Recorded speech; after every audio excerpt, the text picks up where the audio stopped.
one of the reasons olive oil, besides being a monounsaturated fat that kickstarts a bunch of very healthy cascades in your body, olive oil, the extra virgin olive oil, is chock full of polyphenols, okay? It is antioxidant in and of itself. These polyphenols are on the right: estradiol, hydroxytamoxifen, oleic acid, oleopirin, I can never say that word, hydroxytyrosol. These are all just phytochemicals. Remember, I told you you need a bunch of phytochemicals. Olive oil has it, it just has it. So you're already adding these to your diet if you're eating extra virgin olive oil. You get healthier DNA repair, which means what? Less mutations, less cancer. Fewer mitochondrial defects, which means what? Your cells have more fuel, better energy, they function better. Reduced aging factors, membrane stability, remember the cell membrane? Less inflammation, and if you do have inflammation, it's good inflammation. Prevents angiogenesis, or new blood cells forming where they're not needed. Improves endothelial function, that's the lining of your vessels. Antithrombotic, reduces the ability to form unnecessary clots like DVTs and whatnot. And then some people believe it to be anti-cancer in and of itself. The micronutrients in olive oil and in the vegetables of the Mediterranean diet and the spices is really one of the keys.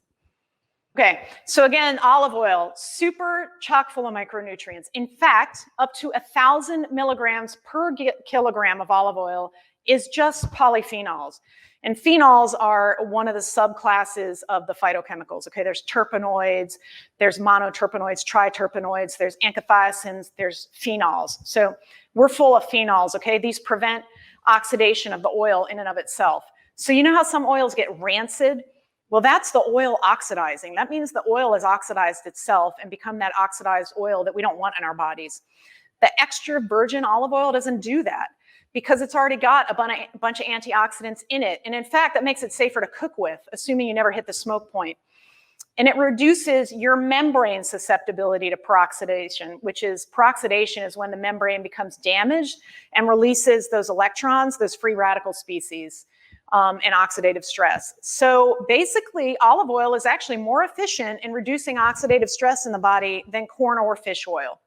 And there is an inverse relationship between how much olive oil you eat, along with other antioxidant-rich foods, and how many diseases you have. So if you eat a lot of antioxidants or take a lot of antioxidants and your diet is primarily extra virgin olive oil, you're going to have that many fewer diseases than other people.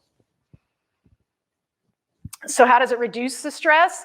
Again, the polyphenols we talked about. Oleocanthal, oleurepine. It's got the omega-9 oleic acid, the monounsaturated fat. And then because of the combination of the phytochemicals and the monounsaturated fat component, reduces inflammation, reduces the low-density lipoprotein cholesterol levels, which again are bad when they get oxidized, lowers your blood pressure. It's actually been shown to clear beta amyloid plaques in the brain, which helps fight neurodegeneration. And it picks up and neutralizes free radicals. So it's actually antioxidant, like we talked about, which reduces oxidative stress, which reduces neural inflammation, reduces wrinkles. This is a primary component in a lot of natural skincare products. Helps your heart, helps your blood vessels, helps you stronger, helps your bone health.